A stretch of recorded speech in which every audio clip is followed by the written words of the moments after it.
इस error message में मैं लिख सकता हूँ, और आमतौर पे एरर रेड होता है तो इसको रेड रख देते हैं। अब याद रहे कि इसमें भी कंट्रोल्स टू वैलिडेट लिखना पड़ता है हमें, तो यहाँ पर भी टेक्स्ट बॉक्स 1 को जो है मैं कंट्रोल्स टू वैलिडेट में लिख दूंगा। अगर ये ना लिखा जाए तो वो एरर देता है बाकायदा कि कंट्रोल टू वैलिडेट आपने सेट नहीं किया है।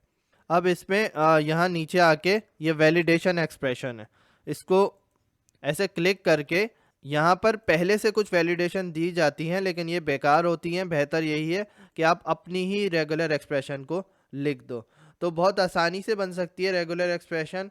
A to Z लिखा जा सकता है, कैपिटल A to Z, और एक चीज़ आ जाएगी स्पेस, तो ये स्मॉल में लिखना है S, ये स्लैश, और फिर स्मॉल में ये S आएगा।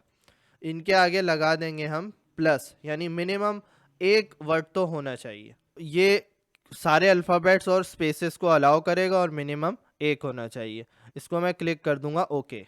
तो ये हमारी रेगुलर एक्सप्रेशन जो है वो तैयार हो चुकी है। एक और चीज़ मैं ऐड करूंगा, वो ये है कि रेंज वैलिडेटर। अब इसमें मुझे कुछ चीज़ों का ख्याल रखना पड़ेगा। अब यहाँ पर मैं रेंज वैलिडेटर को इसलिए इस्तेमाल कर रहा हूँ कि डेट ऑफ बर्थ में कुछ स्पेसिफिक एज ग्रुप को चाहता हूँ कि वो इस फॉर्म पर साइन अप करें। तो मैं लिखूँगा, मैं सिर्फ एक ही इसी एज ग्रुप को टारगेट करना चाहता हूँ। उसका कलर बदल देता हूँ। और अब इसमें मुझे कुछ चीज़ों का ख्याल रखना पड़ेगा, क्योंकि रेंज वैलिडेटर है तो इसमें ये मैक्सिमम और मिनिमम को सेट करना ज़रूरी है। तो यहाँ पर मुझे एक ख़ास फॉर्मेट में डेट लिखनी होती है जिससे वो सही समझता है कि मैं कौन सी डेट लिखना चाह रहा हूँ। तो क्योंकि मैंने मैक्सिमम दिया है 2015, तो मैं इसमें लिखूँगा 2015 स्लैश, उसके बाद मैं मंथ डालूँगा जो कि दिसंबर होगा, तो 12 और 31 दिसंबर 01। तो मिनिमम ये डेट हो सकती है। एक और चीज़ का खास ख्याल रखना है कि यहाँ पर टाइप भी बदलनी होगी कि रेंज को किस तरीके से वैलिडेट करना है। तो मैं वैलिडेट करना चाहता हूँ डेट को, और हमें कंट्रोल्स टू वैलिडेट इसको भी चेंज करना होगा। तो अब इसमें सिलेक्शन का वो दे रहा है तो इससे मुझे आसानी हो जाएगी। मैं सेकंड वाले उसको वैलिडेट करना चाहता हूँ। इसके अलावा जो है ईमेल वैलिडेटर में भी मैं रेगुलर एक्सप्रेशन लगा दूंगा। बस सिंपल सी एक ईमेल की रेगुलर एक्सप्रेशन बना देते हैं।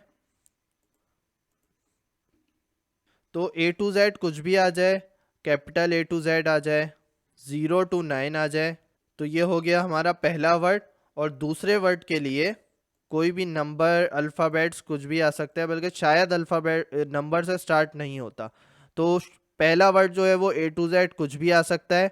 सेकंड वर्ड जो होगा वो A to Z नंबर्स, ये माइनस का सिंबल, और उसके बाद एक ऐट का सिंबल आएगा, फिर डोमेन का नाम आता है। तो इसमें हम 2-3 दे देते हैं जैसे, तो इसमें 3 ऑप्शन हमने दे दिए। अब उसके बाद डॉट लिखेंगे, तो डॉट को डायरेक्ट नहीं लिख सकते, तो स्लैश डाल के डॉट, क्योंकि स्पेशल कैरेक्टर होता है। उसके बाद डोमेन नेम आएगा जैसे .com या .net, इस तरीके की कोई चीज़, तो उसके लिए हम A to Z कर देंगे।